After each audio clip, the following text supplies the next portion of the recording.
کبھی 3 آدمیوں کی سرگوشی نہیں ہوتی مگر یہ کہ ان کا چوتھا اللہ ہوتا ہے. یعنی آپ سرگوشی کریں تب بھی اللہ رب العزت کو اس کا علم ہے کہ آپ کیا کہہ رہے ہیں. اور نہ 5 آدمیوں کی مگر یہ کہ ان کا چھٹا اللہ ہوتا ہے. اور نہ اس سے کم اور نہ زیادہ مگر وہ جہاں کہیں ہوں اللہ ان کے ساتھ ہوتا ہے. پھر قیامت کے دن وہ انہیں ان کے اعمال سے آگاہ کرے گا. اللہ یقیناً ہر چیز کا خوب علم رکھتا ہے. کیا آپ نے انہیں نہیں دیکھا جنہیں سرگوشی کرنے سے منع کیا گیا تھا؟ جس کام سے انہیں منع کیا گیا تھا وہ پھر بھی اس کا اعادہ کر رہے ہیں اور آپس میں گناہ اور ظلم اور رسول کی نافرمانی کی سرگوشیاں کرتے ہیں. اور جب آپ کے پاس آتے ہیں تو وہ آپ کو اس طریقے سے سلام کرتے ہیں جس طریقے سے اللہ نے آپ پر سلام نہیں کیا، اور اپنے آپ سے کہتے ہیں اللہ ہماری باتوں پر ہمیں عذاب کیوں نہیں دیتا. ان کے لیے جہنم کافی ہے جس میں وہ جھلسائے جائیں گے، جو بدترین انجام ہے. منافقین یہودیوں کے ساتھ مل کر خاص طور پر اس وقت جب مومنین وہاں سے گزر رہے ہوتے تو آپس میں سرگوشیاں کرتے ہیں تاکہ مومنین پریشان ہو جائیں. اور پھر وہ یہ خیال کرنے لگے کہ شاید مسلمانوں کے حوالے سے یا وہ مسلمان کے جو جہاد کے لیے یہاں سے باہر گئے ہوئے ان کے حوالے سے شاید کوئی ایسی خبر ہے کہ جو ان تک پہنچی ہم تک، تو کافی پریشان ہو جاتے تھے. اور اس لیے اللہ تعالیٰ نے یہاں پر ان کا تذکرہ فرمایا. اور اس کے ساتھ ساتھ یہ جب حضور اکرم صلی اللہ علیہ وسلم کی خدمت میں آتے تو انتہائی جاہلانہ انداز میں نعوذ باللہ پیغمبر اکرم کی توہین کی خاطر اس انداز میں سلام کرتے کہ جو اسلامی طریقہ نہیں ہے. جیسے روایت کے اندر ہے کہ وہ کہتے ہیں السلام علیکم،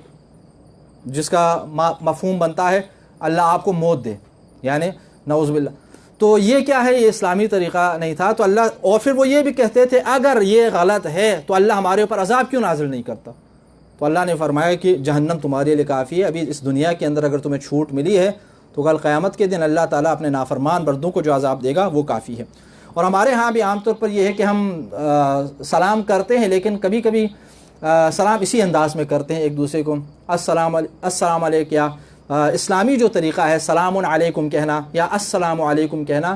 اس سے ہٹ کے اس کو بالکل شارٹ کرنے کی خاطر جو ہے کچھ اس انداز میں ہماری ادائیگی ہوتی ہے کہ جو سلامتی اور دعا کے بجائے پھر اس سے کیا ہے اللہ تعالیٰ کی رحمت سے دوری کی دعا جو ہے اس میں شامل ہو جاتی ہے. تو اس لیے صحیح اسلامی طریقے کے مطابق سلام کرنا ہمارے فرائض میں شامل ہے. آیت نمبر 12 اور 13 میں ایک دوبارہ سرگوشی والا حکم چل رہا ہے، اور آگے آیت نمبر 12 میں ان لوگوں کو مخاطب قرار دیا، صاحبان ایمان کو، کہ جو رسول اکرم صلی اللہ علیہ وسلم کے ساتھ سرگوشی کرتے تھے. اور پیغمبر اکرم کے ساتھ سرگوشی کا ان کا مقصد یہ ہوتا تھا تاکہ دوسروں کے سامنے یہ ظاہر کر سکے دیکھیں میں بہت قریب ہوں پیغمبر اکرم کے، ہماری آپس میں اتنی کلوز گفتگو ہوتی ہے کہ دوسرے لوگ جو ہیں تاکہ یہ باتیں نہ سن سکیں. تو یہ طریقہ ٹھیک نہیں تھا اور بار بار اس طرح کرتے تھے، تو اس سے نبی کریم صلی اللہ علیہ وسلم کو تکلیف پہنچتی تھی، اذیت پہنچتی تھی، اور آپ صلی اللہ علیہ وسلم روکتے نہیں تھے. یہ پیغمبر اکرم کا اخلاق نہیں تھا کہ آپ جو ہے کسی کو دھتکاریں اور روکیں. تو اللہ تعالیٰ نے یہاں پر حکم بیان فرما دیا، اے ایمان والو، جب تم رسول سے سرگوشی کرنا چاہو تو اپنی سرگوشی سے پہلے کچھ صدقہ دے دیا کرو. اگر اتنا ہی اہم کام ہے آپ کو تو صدقہ دے دیں، پھر آ کر رسول سے سرگوشی کریں، تو یہ بات تمہارے لیے بہتر ہے اور زیادہ پاکیزہ ہے. ہاں اگر صدقہ دینے کے لیے کچھ نہ پاؤ تو اللہ یقیناً بڑا بخشنے والا مہربان ہے. یہ آیت کریمہ جب نازل ہو گئی تو صدقہ دینا ان کے اوپر لازم ہو گیا کہ سرگوشی ہی اگر کرنی ہے آپ کو تو پہلے صدقہ دے دیں اور اس کے بعد اللہ کے رسول سے سرگوشی کریں. تو روایات میں یہ ہے کہ اس آیت کے نزول کے بعد پھر کسی نے سرگوشی نہیں کی سوائے ایک ہستی کے، اور وہ مولا کائنات حضرت علی بن ابی طالب علیہ السلام کی ذات گرامی تھی. آپ نے صدقہ دیا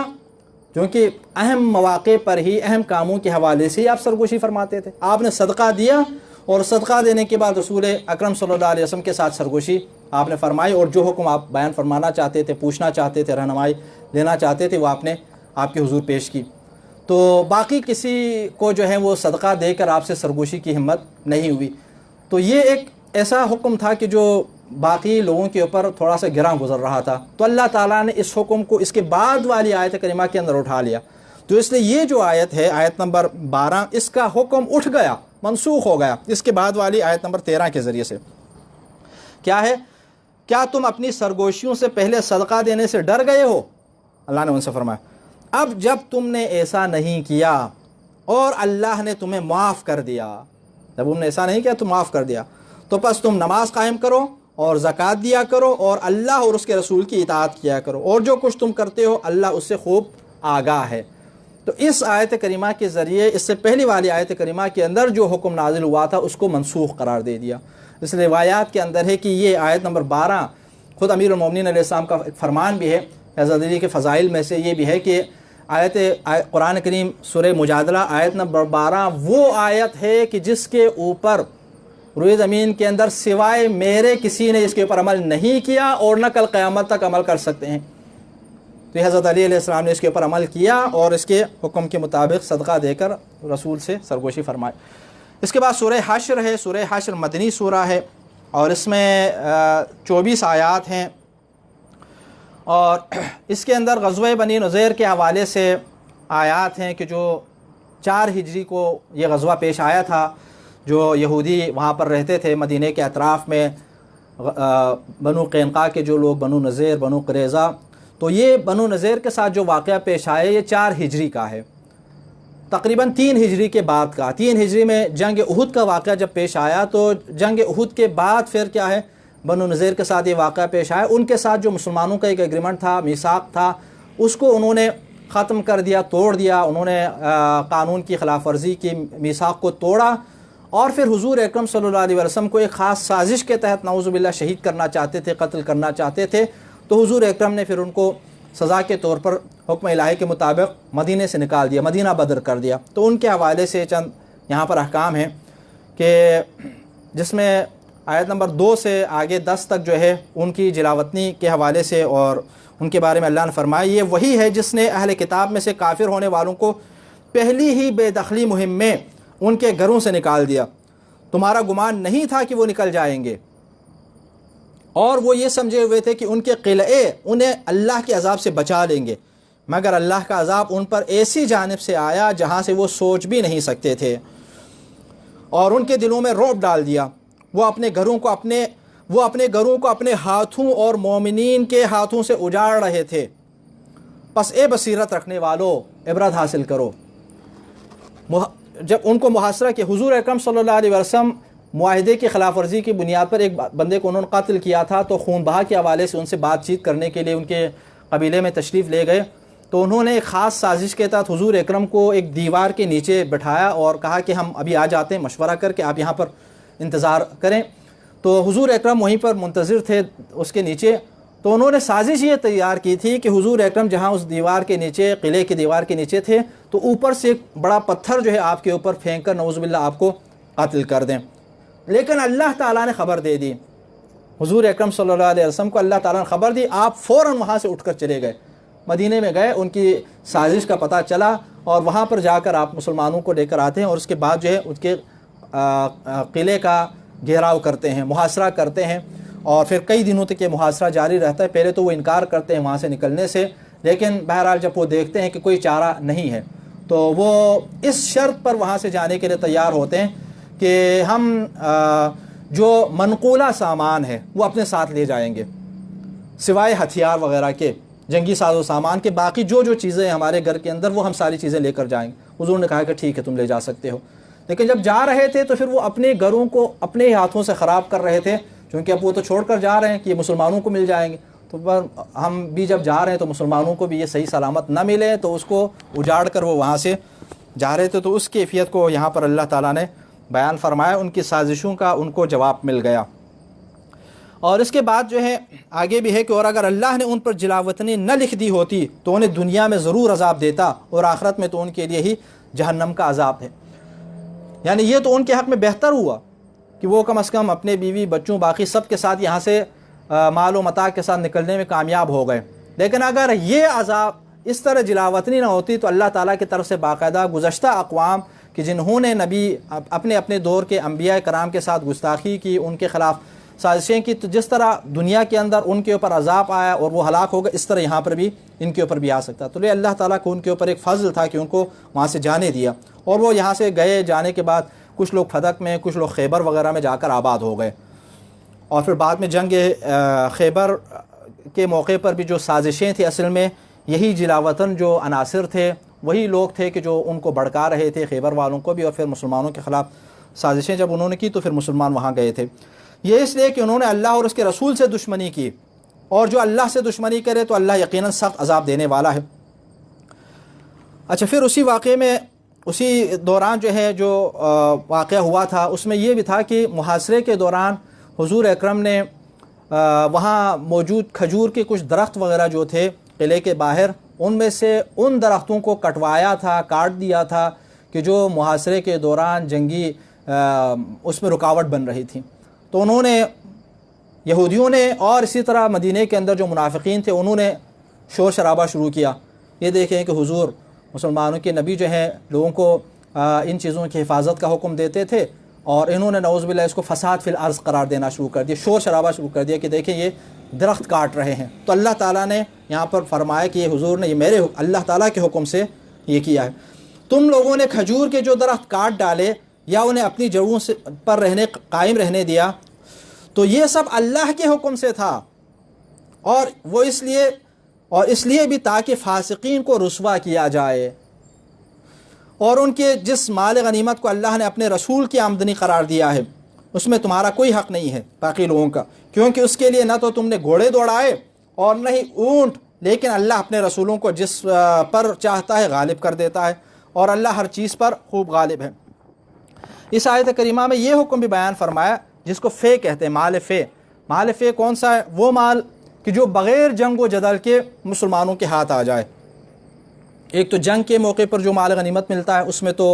گھوڑے دوڑانے والے، جنگ میں شرکت کرنے والے، اسلحہ اٹھا کر شریک ہونے والے، سب کا کچھ خاص حصہ ہے، تو حضور اکرم وہ تقسیم فرماتے تھے۔ لیکن جو بغیر جنگ و جدل کے مسلمانوں کے ہاتھ آ جائے، وہ باقاعدہ ہتھیار ڈال کر وہاں سے چلے جائیں، تو پھر وہ کیا ہے؟ حضور اکرم کا ہے، اس میں باقی ان کا حصہ نہیں ہے۔ اس لیے اس کے حوالے سے یہاں پر ہے۔ تو بعد میں جو فدق کے حوالے سے بھی ہے، سرزمین فدق، وہاں پر بھی ایسا ہی تھا کہ وہ بغیر جنگ خیبر کے موقع پر جب ان کو شکست ہو گئی تو فدق والے خود آئے تھے، اور آ کر انہوں نے یہ کہا تھا کہ ہم آپ کے ساتھ جو ہے وہ صلح کر کے جزیہ دے کر رہنے پر آمادہ ہیں۔ تو انہوں نے جب وہ حوالے کیا تو یہ اس کے اوپر حضور اکرم صلی اللہ علیہ وآلہ وسلم کا حق، اور پھر اللہ تعالیٰ نے اس کے حوالے سے حکم جو بیان فرمایا اس کے بعد والی آیت میں کہ اس میں کس کا حصہ ہے۔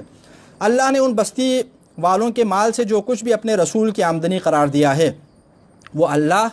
اور رسول اور قریب ترین رشتہ داروں اور یتیموں اور مسکینوں اور مسافروں کے لیے ہے، تاکہ وہ مال تمہارے دولت مندوں کے درمیان ہی گردش نہ کرتا رہے، اور رسول جو تمہیں دے دیں، یہ ایک اہم آیت کا حصہ ہے، ما آتاکم الرسول فخذوہ وما نہاکم عنہ فانتہوا، اسی موقع پر نازل ہو گئی۔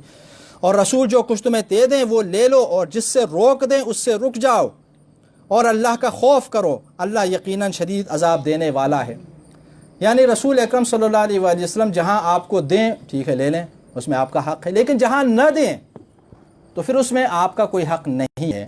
اور یہاں پر خاص اسی مال فے کے تناظر میں جو اللہ رب العزت نے ما آتاکم الرسول فخذوہ وما نہاکم عنہ فانتہوا یہ بیان فرمایا کہ جو کچھ رسول دے دیں لے لیں، جس سے روک دیں رک جائیں، تو اس سے معلوم یہ ہوتا ہے کہ اس کا تعلق ویسے تو حکم عمومیت اختیار کر جاتا ہے، لیکن اس تناظر میں اسی کے ساتھ مربوط تھا۔ تو اس کا مطلب ہے کہ مال فے میں جہاں رسول اکرم صلی اللہ علیہ وسلم کا حصہ ہے اور جن کو اللہ تعالیٰ نے بیان فرمایا، اس سے ہٹ کر کوئی کر ہی نہیں سکتا۔ یعنی جو اللہ تعالیٰ نے مقرر فرمایا ہے جہاں پر رسول اکرم نہ دیں کسی کا حصہ، تو آپ اپنے طور پر یا اپنے اجتہاد کے طور پر کسی طرح سے بھی اس مال میں سے اپنے لیے حصہ قرار نہیں دے سکتے۔ اگر ایسا کریں گے تو ایسے ہی کہ جیسے رسول اکرم نے نہیں دیا اور آپ لے رہے ہیں، ٹھیک۔ تو اس لیے جہاں اللہ تعالیٰ کے رسول کی طرف سے کوئی حکم آئے تو اس کے اوپر عمل کرنا فرض ہے۔ اور آیت نمبر 9 میں ان لوگوں کا تذکرہ ہے مدینہ کے انصار صحابہ کرام کی ایثار اور جانثاری کا، اور جو پہلے سے اس گھر دارالہجرت یعنی مدینہ میں مقیم اور ایمان پر قائم تھے، وہ اس سے محبت کرتے ہیں جو ہجرت کر کے ان کے پاس آیا، اور جو کچھ ان مہاجرین کو دے دیا گیا اس سے وہ اپنے دلوں میں کوئی خلش نہیں پاتے، اور وہ اپنے آپ پر دوسروں کو ترجیح دیتے ہیں۔ وَيُؤْثِرُونَ عَلَىٰ أَنفُسِهِمْ وَلَوْ كَانَ بِهِمْ خَصَاصَةٌ، اور وہ اپنے آپ کو پر دوسروں کو ترجیح دیتے ہیں اگرچہ وہ خود محتاج بھی ہوں۔ اور جو لوگ اپنے نفس کے بخل سے بچا لیے گئے ہیں بس وہی لوگ کامیاب ہیں۔ جب ان میں سے جو مال ملا تھا ان میں سے مہاجرین کو حصہ دیا گیا اور انصار کو نہیں دیا گیا، تو وہاں پر پھر ان کی اندرونی جو ایمان کی جو حالت تھی اس کو اللہ رب العزت نے یہاں پر اس کی ترجمانی کرتے ہوئے آیت کریمہ کے اندر بیان فرمایا کہ اس کے باوجود اللہ وہ کیا ہے، وہ اس کے اوپر راضی ہیں اور اپنے دل میں کوئی خلش محسوس نہیں کرتے۔ وہاں پر یہ بھی کہا گیا تھا، ان کو آفر یہ کیا گیا تھا کہ جو مال آپ پہلے دے چکے ہیں ان کو، ایک تو یہ ہے کہ وہ آپ واپس لے لیں، ٹھیک ہے، پھر اس کے بعد آپ کو ان میں سے بھی حصہ دیا جائے، ایک یہ، یا یہ کہ وہ جو آپ نے پہلے ان کو مال دیا تھا وہ ان کے پاس رہے، ٹھیک ہے، وہ ان کے پاس رہے اور پھر آپ کو مال میں حصہ مل۔ انہوں نے یہ کہا کہ نہیں، جو کچھ ہم نے پہلے ان کو دیا ہے وہ بھی ان کے پاس رہے، اور جو ابھی ملا ہے بنو نذیر کے مال غنائم میں سے وہ بھی ان کا حصہ ہو، ہم اپنے لیے کوئی حصہ طلب نہیں کرتے۔ یہ جب ان کی طرف سے ایثار کا اور باقاعدہ فداکاری کا ایک اظہار جب ہوا تو اللہ تعالیٰ نے آیت کریمہ کے ذریعے ان کی یہاں پر تعریف فرمائی۔ اور آیت نمبر 21 اور پھر اس کے بعد والی آیت کے اندر منافقین کا تذکرہ ہے کہ آپ نے ان منافقین کو نہیں دیکھا جو اپنے اہل کتاب کافر بھائیوں سے کہتے ہیں، اہل کتاب کافروں کو بھائی قرار دیں، ان سے کہتے ہیں کہ اگر تمہیں نکالا گیا تو ہم بھی تمہارے ساتھ ضرور نکل جائیں گے، اور تمہارے بارے میں ہم کبھی بھی کسی بات کی ہرگز نہیں مانیں گے، اور اگر تمہارے خلاف جنگ کی جائے تو ہم ضرور ضرور تمہاری مدد کریں گے۔ لیکن اللہ گواہی دیتا ہے کہ یہ لوگ یقیناً جھوٹے ہیں۔ وہ منافقین ان یہودیوں کو اکسا رہے تھے، مدینے کے منافقین اکساتے تھے، ان کو کہتے تھے کہ تم لوگ مقابلہ کرو، اگر حضور نے جنگ کی تمہارے خلاف تو ہم بھی تمہاری حمایت میں حضور کے خلاف جنگ کریں گے، یہاں سے تم لوگ ڈٹے رہنا، یہاں سے نکلنا نہیں، اس قلعے سے نکلنا نہیں، اس طرح ان کو اکسا رہے تھے۔ لیکن اللہ تعالیٰ نے فرمایا کہ یہ لوگ جھوٹ بول رہے ہیں، یہ ان کو بھڑکا رہے ہیں لیکن خود مدد کرنے والے نہیں، مشکل کے موقع پر ان کو تنہا چھوڑنے والے، اور ان تنہا چھوڑ دیا۔ اور اگر وہ نکالے گئے یا تو یہ ان کے ساتھ نہیں نکلیں گے، یہ بھی اللہ نے فرمایا، یہ ان کے ساتھ نہیں نکلیں گے، اور اگر ان سے جنگ کی گئی تو یہ ان کی مدد نہیں کریں گے، اور اگر یہ ان کی مدد کے لیے آ بھی جائیں تو ضرور پیٹھ پھیر کر بھاگ جائیں گے، پھر ان کی مدد نہیں کی جائے گی۔ یہ ان منافقین کی حالت ہے کہ جو ہمیشہ منافقانہ انداز میں جھوٹ بولتے تھے۔ پھر اس طرح آگے آیت نمبر 21 میں قرآن کریم کے حوالے سے، قرآن کریم کی عظمت کے حوالے سے اللہ نے فرمایا لو انزلنا هذا القرآن على جبل لرأيته خاشعا متصدعا من خشیۃ اللہ، اگر ہم اس قرآن کو کسی پہاڑ پر نازل کر دیں تو آپ اسے اللہ کے خوف سے جھک کر پاش پاش ہوتا ضرور دیکھتے۔ اور ہم یہ مثالیں لوگوں کے لیے اس لیے بیان کرتے ہیں کہ شاید وہ فکر کریں، یعنی قرآن کریم کی عظمت کلام الہی ہے، آپ اندازہ لگائیں کلام الہی ہے، کلام الہی کے اندر جو عظمت ہے وہ خود اللہ رب العزت کی عظمت کی طرح ہے، ٹھیک ہے، جس طرح اللہ تعالیٰ کی عظمت ہے کلام الہی کی عظمت ہے۔ تو اس حقانیت کے، اس حقیقت کے ادراک کی وجہ سے یہ پہاڑ جو ہے اس کا تحمل نہ کر سکتے اور پاش پاش ہو جاتے، لیکن اسی کلام الہی کو اللہ رب العزت نے قلب مطہر نبی کریم صلی اللہ علیہ وسلم کے اوپر نازل فرمایا۔ تو اس کا مطلب ہے کہ قلب مطہر رسول اکرم صلی اللہ علیہ وآلہ وسلم کے اندر جو استقامت ہے وہ پہاڑ سے بھی زیادہ مضبوط ہے، کہ حضور اکرم کے قلب مطہر کے اندر یہ طاقت تھی کہ اللہ رب العزت کے کلام کو حمل کر سکیں۔ تو اس سے کلام الہی کی عظمت جو ہے وہ واضح ہو جاتی ہے۔ اور پھر آخری آیات کے اندر، 2 آیتوں کے اندر اسماء الحسنہ کو اللہ نے بیان فرمایا، وہی اللہ ہے جس کے سوا کوئی معبود نہیں، وہی بادشاہ ہے نہایت پاکیزہ، سلامتی دینے والا، امان دینے والا، نگہبان، بڑا غالب آنے والا، بڑی طاقت والا، کبریائی کا مالک، پاک ہے اللہ اس شرک سے جو یہ لوگ کرتے ہیں۔ وہی اللہ ہی خالق ہے، موجد ہے، صورت گر ہے، جس کے لیے حسین ترین نام ہے، جو کچھ آسمانوں اور زمین میں ہے سب اس کی تسبیح کرتے ہیں، اور وہ بڑا غالب آنے والا ہے، حکمت والا ہے۔ یہ اوصاف اسماء باری تعالیٰ کی جو یہاں پر بیان ہوئے۔ اس کے بعد سورہ ممتحنہ ہے۔ سورہ ممتحنہ بھی مدنی صورتوں میں سے ہے اور اس میں 13 آیات ہیں۔ اس کی پہلی جو آیت کریمہ ہے، پہلی اور اس کے بعد جو ہے 1-2 آیتیں جو ہیں ایک خاص واقعے اور ایک خاص شخص کی طرف جو ہے اشارہ ہے کہ جو مدینہ کے اندر پیش آیا تھا، کہ جب حضور اکرم صلی اللہ علیہ وآلہ وسلم نے صلح حدیبیہ کے بعد، آپ جانتے ہیں کہ 6 ہجری میں صلح حدیبیہ ہو گئی اور 8 ہجری میں فتح مکہ کا واقعہ پیش آیا، اور 6 ہجری کے اندر جو صلح حدیبیہ کے نکات تھے ان میں ایک یہ بھی تھا نا کہ 10 سال تک آگے جنگ نہیں ہوگی، ٹھیک ہے، لیکن انہوں نے معاہدے کی خلاف ورزی کی قریش والوں نے، اور مسلمانوں کے حلیف جماعت کے اوپر ان کے ایک حلیف نے جو ہے حملہ کر دیا، کئی لوگوں کو قتل کر دیا۔ پھر بعد میں جب مذاکرات ہوئے تو انہوں نے خون بہا دینے سے بھی انکار کر دیا، ان کو سزا دینے سے بھی انکار کر دیا۔ تو پھر حضور اکرم نے یہاں سے مکہ مکرمہ جو ہے جانے کی تیاری شروع فرمائی، اور بالکل خفیہ انداز میں تیاری شروع کی تاکہ کفار کو معلوم نہ ہو اور مسلمان اچانک وہاں پر جائیں اور بغیر کسی جنگ و جدل کے مکہ مکرمہ فتح ہو جائے۔ لیکن جب یہ تیاری یہاں پر چل رہی تھی تو ایک شخص نے، جس کا نام بھی ہے حاتب بن ابی بلتع، اس نے خفیہ طور پر ایک خط لکھا مکے کے لوگوں کو، مکے کے سرداروں کو، کفار کو،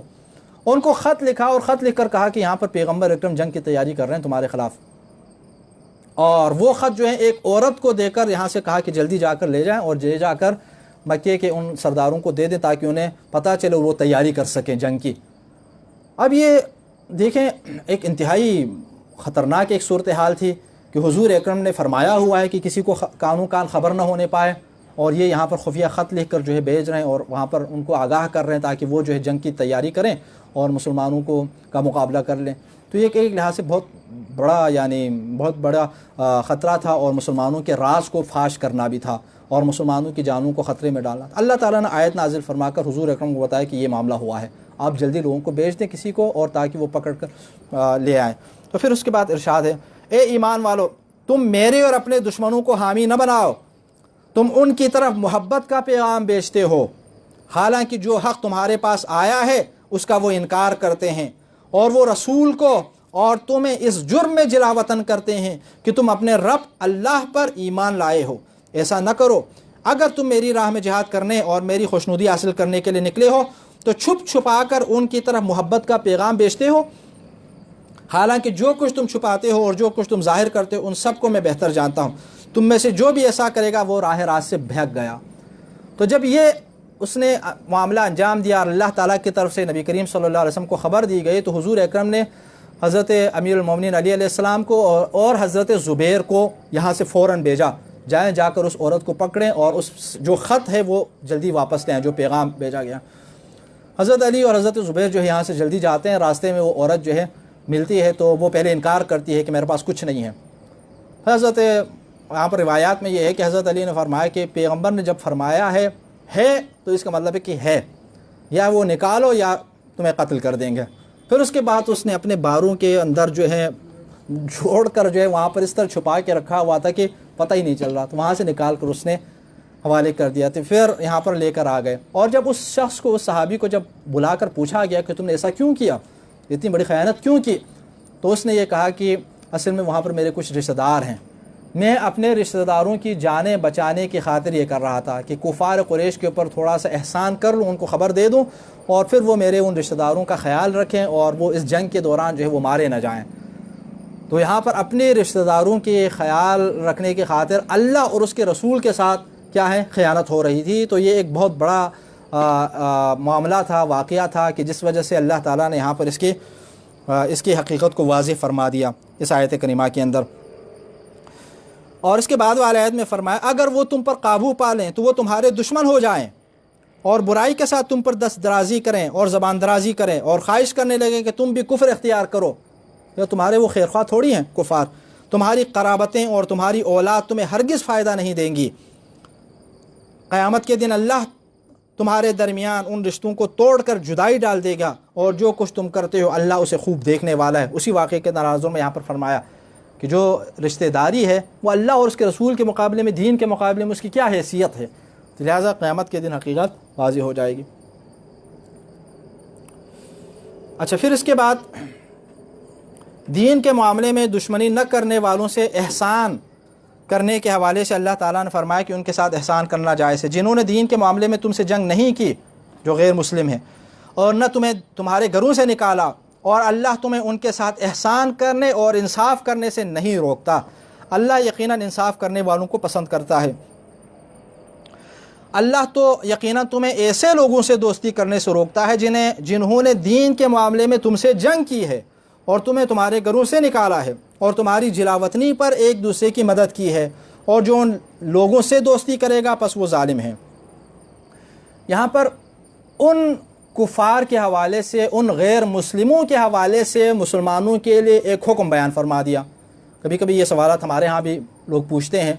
کہ فلان غیر مسلم ہے، کیا ہم ان کے ساتھ دوستی رکھ سکتے ہیں، ان کے ساتھ تعلقات رکھ سکتے ہیں یا نہیں رکھ سکتے، یا یہ کہ صرف اپنے جو صاحبان ایمان ہیں، جو مسلمان ہیں، صرف انہی کے ساتھ دوستی جائز ہے؟